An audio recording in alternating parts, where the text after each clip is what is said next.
All right, everybody, welcome to the Taekwondo podcast. Today we have a special guest. Today we have Paige McPherson. To give a little background information, so Paige, she actually competed in Olympics twice, not once, twice.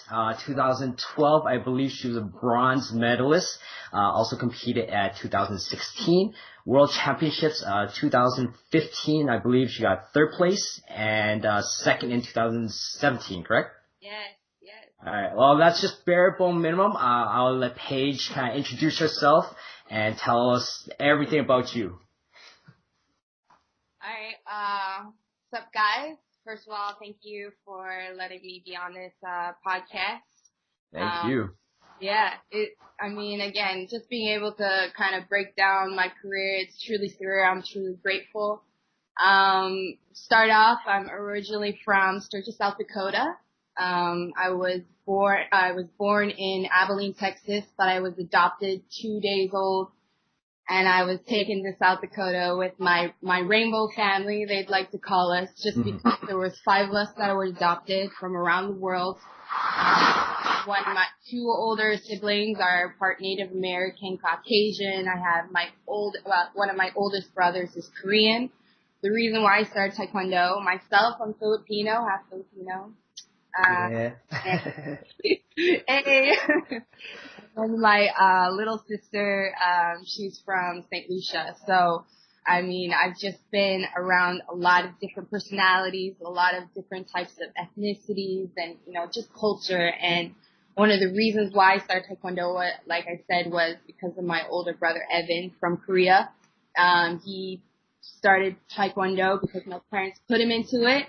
And then me being the little sister, I had to do everything that he did. I was his shadow, per se. And I fell in love with Taekwondo just because of the discipline, the character that they teach you. And at the end of the day, it was like a second family, a diverse family of just different types of people. And so that's the reason why I started Taekwondo. And my parents were my guardians. They saw my God-given talent.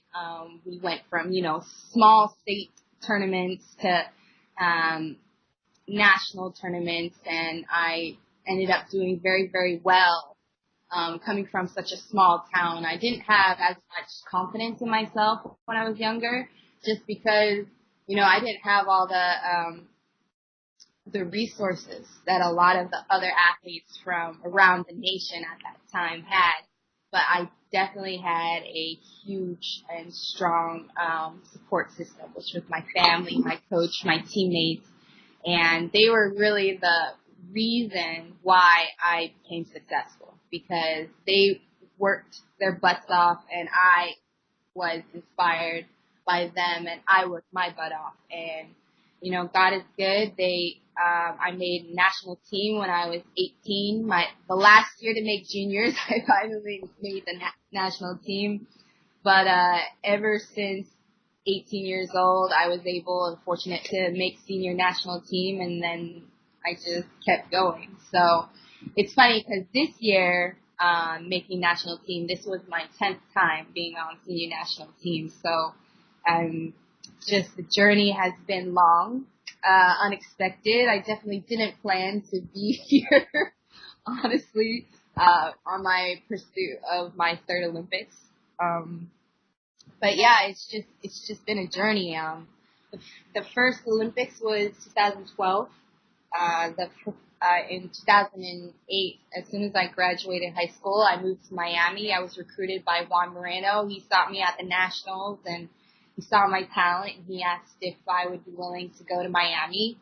And as soon as I went down to Miami, I'll never forget the very first practice at the Warehouse 15. It's a small warehouse, no AC, just fans blowing. It's 80 degrees outside and it's 100 degrees inside. 30 bodies, just sweat, and I got my butt whooped. Everyone. I just went in there, I only had my back leg. I was really good with my back leg. And I was pretty flexible, but man, I just remember and a lot of the athletes there. They were former national team members, current, Olympic hopefuls at that time. And so when I got there, I was like, I gotta stay here. So I definitely committed myself to the London Games journey, and God is good because in 4 years when I gave up my family, I moved to a different state. I didn't know anyone. Obviously there's a lot of tension in the gym because there's only 4 spots to qualify and then only 2 women and 2 men.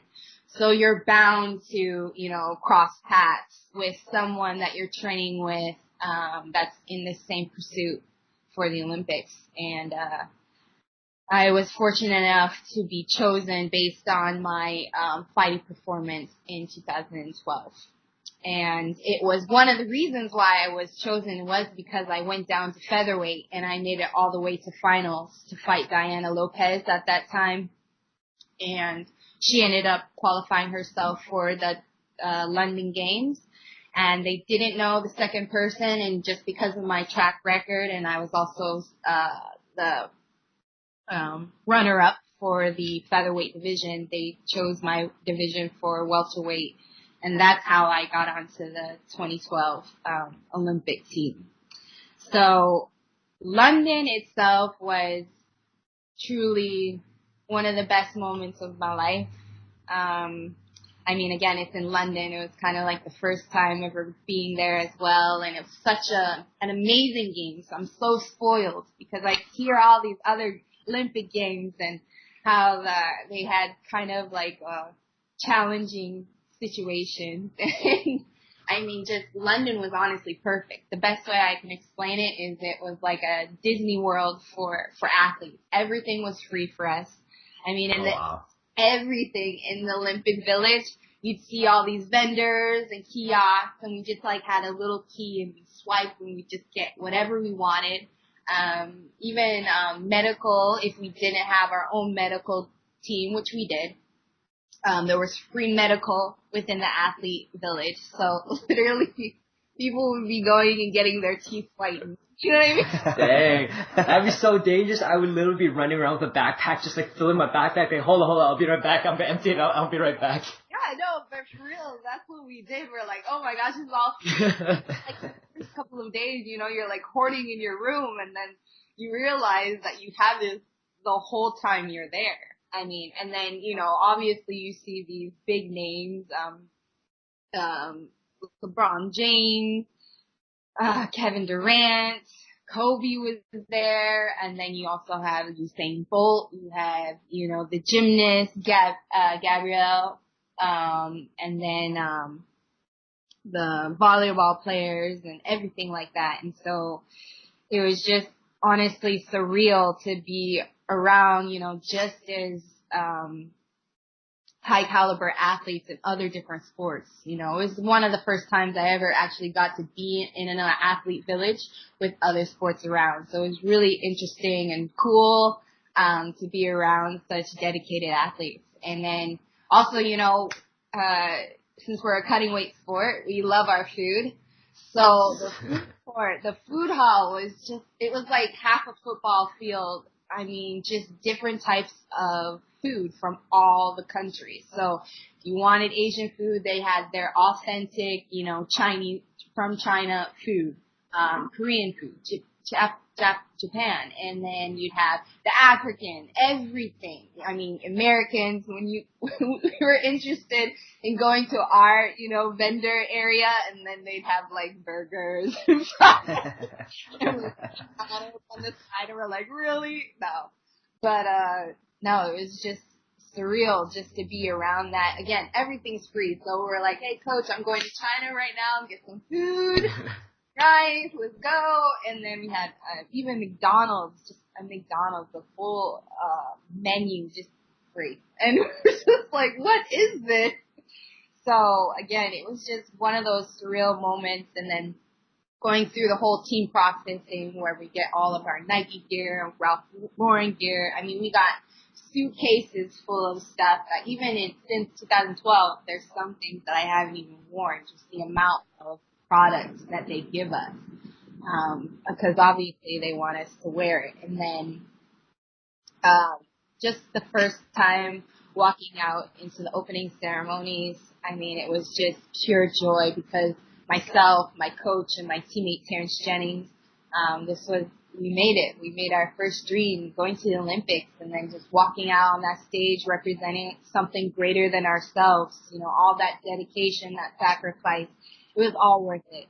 And we were finally able to just, you know, kind of make a name for ourselves at that point. And I mean, just going there and then being able to get the bronze medal again, it was surreal because it was as if I won the gold because, I mean, the third match in the Olympics through repechage, I mean, the third medal winner gets to run around, you know, the ring with our flag versus gold. Silver medalist doesn't really get to celebrate. So, again, just being able to just run around the venue with the American flag, it's just surreal moment for me. And that's the reason why I had to go to Rio, just because of that experience. The Rio journey was a little bit different. I'd say the 2012 was the dream. Rio was to make a name for myself again. Although I won the bronze medal, my teammate also won a bronze medal. And as a male athlete, it's normal in athletics. Our victories are kind of underestimated or overviewed because, man, he won the bronze medal in male, you know, 68 kilos, and so he had a lot more, you know, attention versus my win. And for me, I was like, well, then I got to do something better. Got to make a name for myself. And so that 4 years was really just putting myself out there, as in, no, I didn't make the Olympics out of luck. No, I didn't win, you know, because I was a new up and coming athlete. I deserved to be here. And so Rio was a way to make everybody understand that, hey, listen, you know, I'm here. It wasn't a fluke either. Like, I'm here again. Stop looking at everybody else. Start looking at me. No, but God is good. And then Rio Games, again, it was such a surreal moment. They always say once you make it, it's easier the next time. I say once you make it, the second time is even harder. This third time, if I'm, God willing, if I make it, it gets harder every time. Every time. Not just because of the physicality of it all, but obviously our game and qualification has changed. So instead of fighting, you know, 3-4 times a year, literally fighting once or at least twice every month, you know, just to collect those points, qualify myself. So the game has definitely evolved. But again, going to Rio is so surreal, just being able to represent myself, again, God, my family, making that little, you know, checklist, check off bucket list.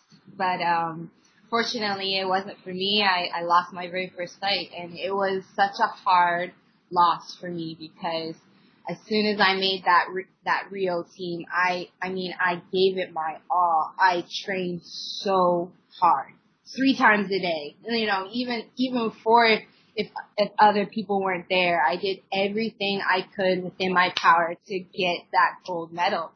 And then going on that platform and losing my first fight, like, what? It was so heartbreaking for me, just because, you know, I thought it was my year, and I was like, all right, well, what am I doing here? How did I do all this sacrifice again for 4 years for this? And, you know, I think it was a blessing in disguise, because that type of pain, that type of sacrifice, it kind of made me reanalyze my focus, which honestly set me up for last year. Last year, was the best year of my athletic career. I mean, I went all the way to finals and world championships.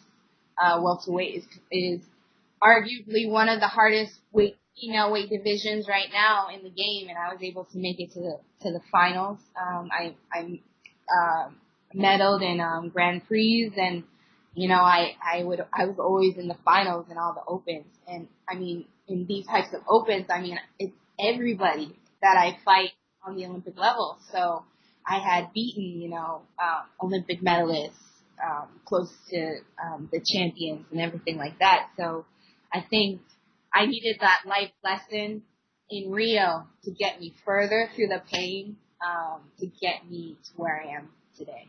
So it's definitely been a journey. I'd say Tokyo is definitely in my grasp. I'm currently ranked number 4 or 5 right now in the Olympic ranking, and if I maintain that, I mean, I'll be able to qualify next year, end of next year, God willing. And again, it's just like something that I never thought I'd be.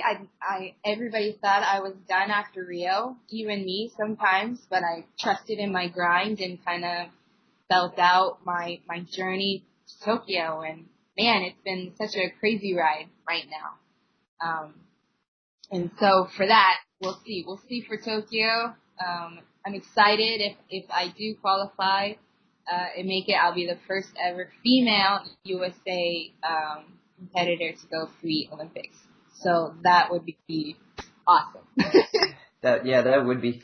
So let's take it back a little bit and let's go back to, because you said you only made one junior national team. What was the mental switch, or your mentality? What changed in that time, or was it a mental thing that finally got you from couldn't make a junior national team to now 2-time Olympian? I think just being able to persevere. I mean, a lot of us, I think nowadays we hate failure. We hate something, and then we just end up giving up. And so just having that mindset of just keep picking yourself up and keep grinding, I really truly think that it will reward you in the end. So as a junior, I think that was my moment, because for 3 or 4 years, I just could never make the national team. And so instead of just stopping and looking elsewhere, I truly believed in myself. My coaches, again, my team behind me, truly set me up for success. And as soon as I made that junior team and I was able to kind of see everyone else around the world competing, I realized that, hey, I could do this.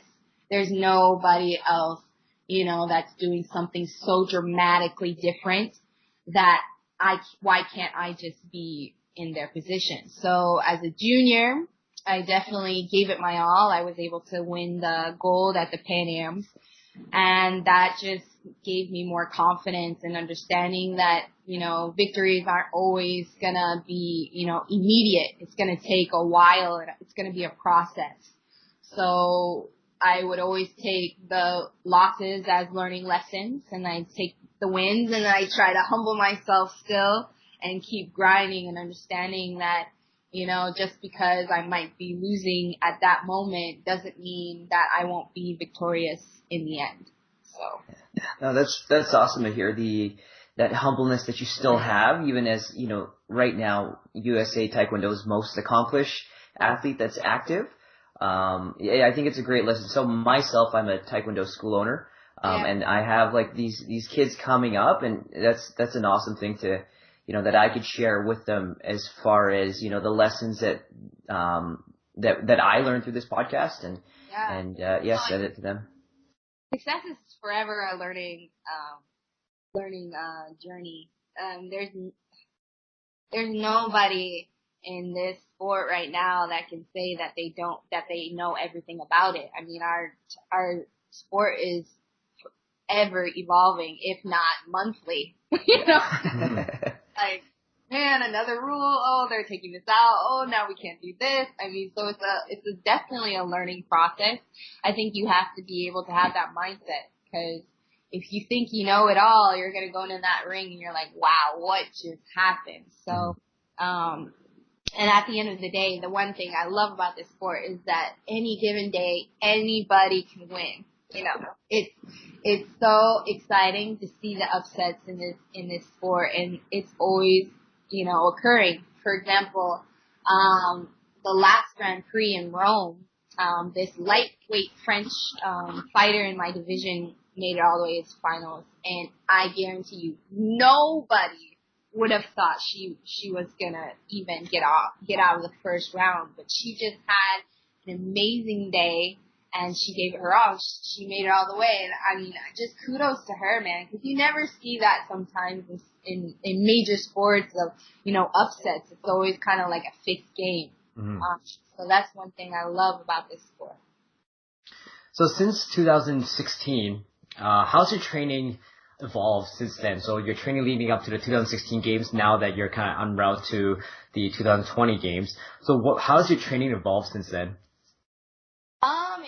It's a little bit different just because, again, I compete every month, and so you can't just have these, peaks and valleys, all the time. In the past, we used to, we'd set a goal for a specific tournament, and then we'd start off low and try to go all the way up. But you can't do that anymore because you're either going to burn out or you're going to get injured. So it's really about just having a high level maintenance type of training. Of course, we have our grinding sessions. That's never not the case. But at the same time, I definitely take more time to better prepare for my trainings and before and after. So, for example, I'm always in ice, or I'm always in an Epsom salt bath because of my muscles, or I'm always going to the chiropractor. I try to just to maintain my body. So, and also I'm older, 27 years old, and I'm still competing. So when I get those bumps and bruises, it doesn't just go away, a day or two later like I was when I was younger. So that being said, again, nutrition is such an important thing right now in the games, because it's all about them. It's a marathon, honestly, because at the end of the day, at 2019, the person who is going to qualify are the people that have maintained the whole process. It's not the sprinters who, are successful the very first 1 or 2 years, and then they're injured the third year, and then they're low on the fourth year, and then they'll qualify. So it's all about maintaining, and treat it as a marathon. Now, you touched on nutrition, and to my understanding, you don't really have to cut weight for the Olympic divisions, correct? Yes, I don't have to, no. So what's your nutrition protocol look like kind of off-season as opposed to kind of pre-games? Well, I definitely have changed my whole lifestyle. I try to eat very healthy meals, clean meals, I would say. I mostly cook all my meals. If not, my teammate, Selena, she and I go back and forth and we'll make meals together. But it's all about, eating the right proteins, carbs, always adding a vegetable to your meals. And obviously there are moments, as soon as you're done with the competition, you gotta have pizza, you have extra snacks. I definitely am not a believer of like counting your calories or just refrain, not having sugar, because that's when you create binges and then all of a sudden you go crazy. So if I want a piece of cake, I'll have the piece of cake. You know what I mean? So instead of like, I want this, but I can't have this, so then I'll substitute it for this, and this. You end up eating more calories than actually just having, you know what I mean, that piece of cake in proportion, of course. Not full cake. So, but definitely I just try to eat healthy, cook my own meals, try to get organic things if I can, organic vegetables, and then just lean proteins. That seems to be a common trend. Like we've noticed that, speaking with you, Damien, Steven, that you guys are on top of your nutrition, but you're not OCD about it. You're not tracking every macro, every gram, as opposed to like bodybuilders. So I work with powerlifters, bodybuilders as well, and they're a little bit more meticulous with their nutrition. Like every gram of protein, carbs, fats, even down to the fiber, they're quite meticulous about that. And it seems that for you top level athletes, you guys are a little more loose about that, a little more chilled about it, so that you can have those flexible days. And it seems to be a lot more easier for you guys to adhere. In a weird way, because once you start focusing on that, it also kind of takes away your energy from what the other importance is, which is training and sleeping. I mean, that's one of the things as well. You need to sleep well as well. So once you start getting OCD, the more you feel like you're in control of something, and then something else that doesn't happen, that wasn't within your control, you tend to go crazy, or you start unraveling. Totally. So just being able to be more adaptable into the situation. So I eat very healthy, but if I go to a country and they don't have what I need, or or I forgot my, calorie scale or something like that, it's cool. I'm cool with it. So it really is all about adaptability. Again, for me, having faith in God and understanding that He's in control, it kind of relieves that stress off my shoulders, to where I can just solely just trust and have a good time and perform at the end of the day. That's awesome. So what's your advice to some, especially some of the younger athletes that are doing these huge weight cuts, non-sustainable, type of weight cuts? What's your advice to them as someone that doesn't do any weight cutting? Oh, I would say substitution is key. As in, for the fact that they can't wait last minute and expect to perform right. You have to put in the work to be successful. There are no shortcuts in this game. In sports, the people that are aware what they need to do and execute that and put in the work are generally the ones that have the best results. It's the same thing in education. It's the same thing in anything. If you wait last minute, you might not get that A, in school. So it's really important to be aware. And it's also not really, it's not good for your body at the end of the day. But it's really important for you guys to do the proper steps to cut that weight and to eat healthy, just to eat healthy in general. Again, I'm not saying you have to be OCD like you said, but for me, if it's pasta, if I want pasta, then I'll try to go for, the vegetable, or, having squash, or if I want chips, then baked chips. You know what I mean? Just kind of like get what you want, but meet halfway. And once you kind of learn that type of process and you start eating healthy, you definitely feel a difference in your mentality, in your strength in trainings, just overall living. Because whenever I start eating bad, I just don't feel good. I don't feel good about myself. I don't feel good about my trainings. My mood is off. And it really is. Once you eat healthy, you never want to go back. So I really think that people should start taking their nutrition seriously. And I mean, it's all in moderation as well. And while we're kind of on that topic of a more extreme dieting, so as females, it's not uncommon for higher level athletes to take nutrition and take weight cuts too far to the point where they miss their menstrual cycles.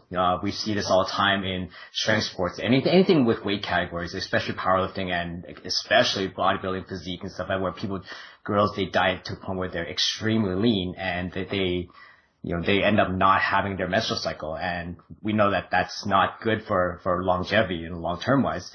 And, so what's your experience in that, or, people around you that may have experienced this?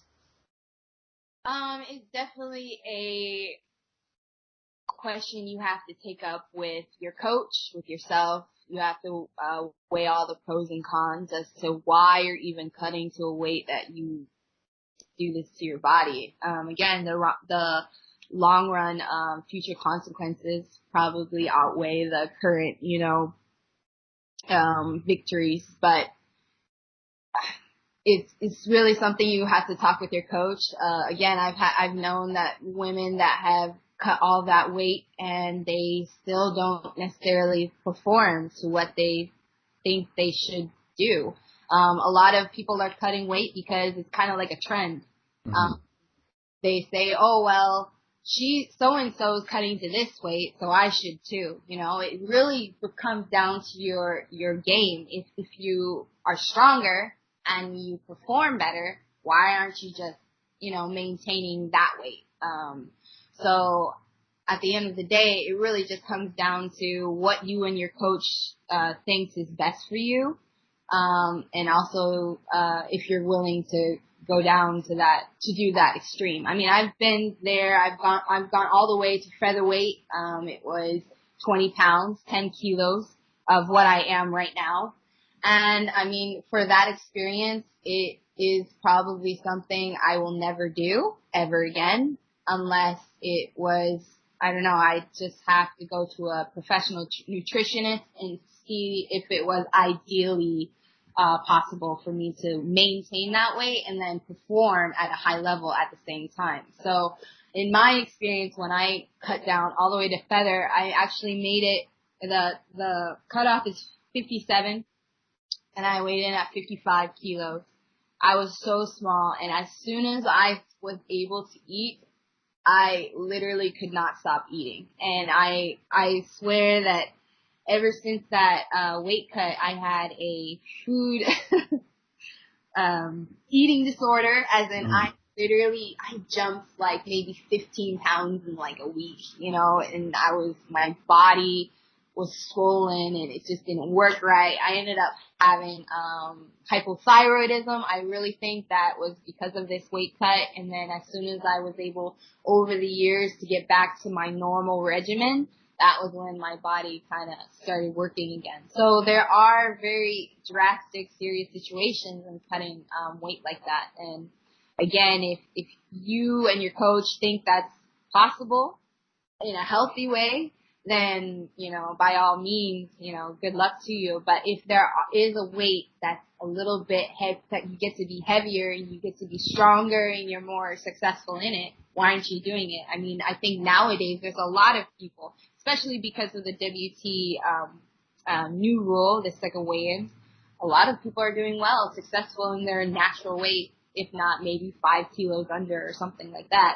Me, for example, I don't cut weight, and it's the best decision for my game. So, again, it just takes a lot of experience, a lot of communication between you and your coaches. Yeah, and I think it speaks to your longevity in the sport. Yeah. Like you said, it's kind of funny to say you're one of the older athletes at 27. But yeah, that kind of, I think the whole nutrition aspect and not cutting weight and consistently putting your body through that torture, now it would be every month, kind of is part of the reason of your longevity and your consistent results. Because a lot of times we see people come out and you look at them fresh out of juniors and then they just kind of go downhill. You see this potential like, oh, these guys are going to be good in 3 years, but really they don't really rise as far as their rankings or their skill level. They just start to plateau and even drop. Yeah, exactly. And it's kind of funny you mentioned it, and you see this in a lot of sports too. It's almost like people put more focus on the weight cut itself than the actual competition. Like everything revolves around making weight. After making weight, yes, I made weight. I can gorge. Okay, I'll compete tomorrow. Like, well, what was that focus and energy that's going towards tomorrow? Like, what are you gonna do now? Like, you're sitting there with a big tub of ice cream, but like tomorrow you gotta perform, man. Yeah, you see that a lot. As soon as they weigh in, they go back to their old ways. So they have like all these, the backpack of Oreos and chips and whatever they were eating for that last, month or so. They just instantly go back to their old habits right before competition. And again, that's a bad thing nutritionally as well, So I do think that sometimes cutting weight is a trend, but they really need to focus on their performance more than the cut. So. Definitely. Yeah, so obviously Taekwondo is a bit of a younger, there's a lot of younger people participating in it. What would your advice be for some of these younger athletes as far as, it could be nutrition, it could be as far as training, that you made mistakes in personally that you would like to tell the audience as far as, things that they can avoid or things that, they can do to help them excel? So for me, I would say honestly right now is habits in everything, in nutrition, in training, and in your mental processing.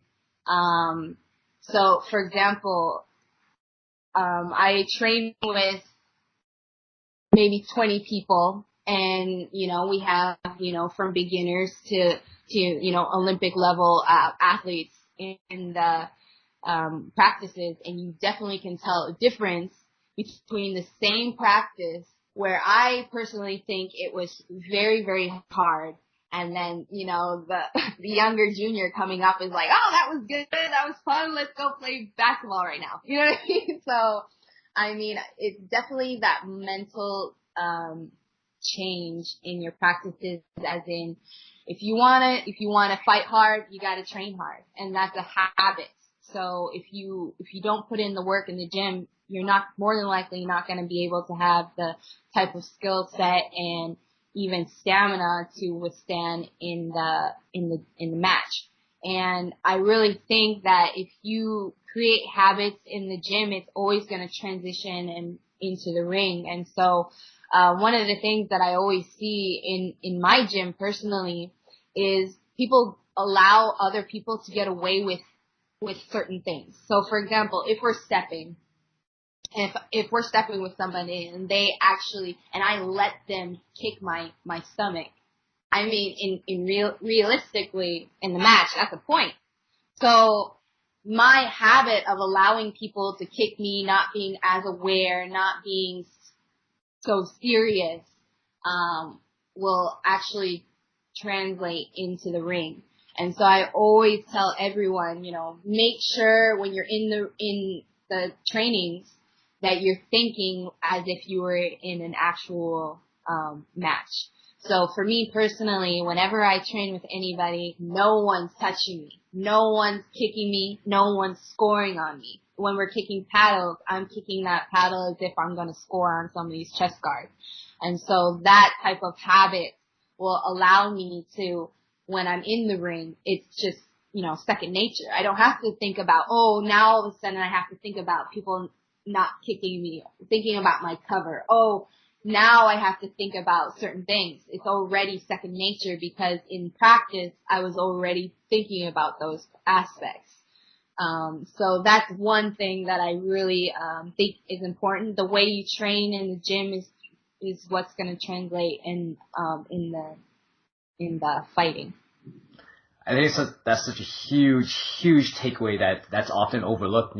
Even ourselves, we see kids all the time that can walk up to the paddle, that slowly pull their pants up, and do like a little sloppy kick and high five each other. Yeah, good job. That was nice flop. I'm like, well, what's that gonna look like when you're in the ring? Like, you guys high five your buddy after you kick once? Absolutely, yeah. I mean, and again, athletes, especially now with the electronic scoring system, I mean, you can't just kick anymore. Mm-hmm. You can't just kick as hard as you can and then think it's going to score. No, because it's all about foot placement now. So you have to have that type of leg control. You have to have that physical and mental, connection of saying, okay, I'm fighting Dado now. Well, now I have to, instead of kicking it harder and putting pressure on it, I have to flop it or scrape it. Now I'm fighting KPMP, so now I get to kick harder with the black leg. I can only kick with my heel. I can't just kick with the bottom of my foot. So these small little changes completely, change the way of fighting every single time. And so you have to have that type of body control and that even mental focus to understand that when you're in the ring and apply it to the game. Because again, you see now all the time even the high level fighters, they know how to score. It's not about how amazing their kicks are. Some of the matches, in finals at the Grand Prix are boring, but they know how to score.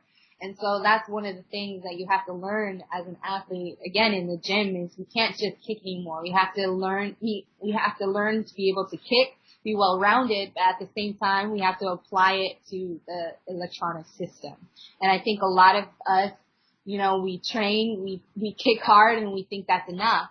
Whereas a lot of the successful athletes are barely kick as hard as we do, and yet they're scoring. It's because of their foot placement. It's because they know how hard to kick, and they know how to, they don't necessarily have to kick and give out all this energy. And then at the end of the day, they have more energy than us because we're just kicking as hard as we can and we get exhausted. So all of these, applications to the game is very, very important. Yeah, for sure. All right. Anything else you want to add, Alfred? No, you covered a whole lot of information, and I think you gave a very good perspective as an athlete and also as a female athlete. Some of the things that we touched on a lot, you don't hear often these days. It's, even in the local scene, you just hear a lot of like, oh, you have to kick more, kick harder. Like, yeah, well, exactly. Does it really work? Yeah. Is that really working for you? Or even nutrition-wise, people like, oh, just cut weight. Well, how? Should they even cut weight? So I think you brought a whole new perspective that a lot of people have not even considered. And, again, we'd like to really thank you for bringing that to everybody's attention. My pleasure. Yes, any way I can help. Absolutely. So for our listeners, how can they reach out to you? How can they follow you in your journey towards 2020 games and future competitions? Well, the best way I guess I would say is through my social medias. So my IG is my number one. I'm always on that.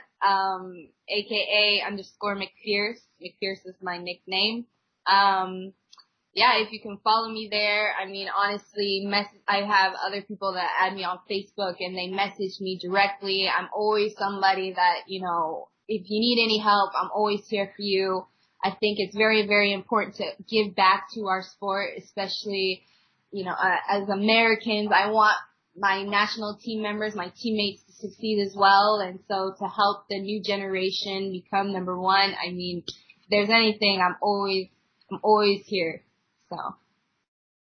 Thank you. Right. Thank you so much. Yeah, no, thanks again for taking the time. I know you're busy. You're probably heading out to Grand Prix in Taipei anytime now? Yeah. In 2 days I leave. So I have a few things to do. Yeah. But it will Pack, I'm assuming. Excited. I'll see Damien there and I'll see Lambden there. So that's cool. You guys got to talk to them as well. Good stuff. Well, hopefully we can actually show up to one of these bigger games and get a chance to talk to all of you guys under one roof. That'd be awesome. Yeah. Well, they were saying that USAT is trying to get a World Championships or a Grand Prix in the U.S. So that'd be nice. Yeah. You guys have been flying so much to Europe and Asia. Oh, that's like 15 hours one, and then another flight for 6 hours, and then the last stretch is for 3 hours, and I was like, Yeah. Why can't we have it in our own backyard? Like, you might as well just have a backpack that's already like pre-packed and just ready to go at all times. I do. I already have that. Awesome. Well, thank you very much for your time, and we definitely look forward to having you in future episodes. I'm sure there's a lot more that you can offer for our athletes out there, for female athletes especially. Like, you're an excellent role model to look up to. Oh, thank you so much, and thanks again for reaching out. So. Absolutely. All right, we'll talk to you soon. Awesome. See you.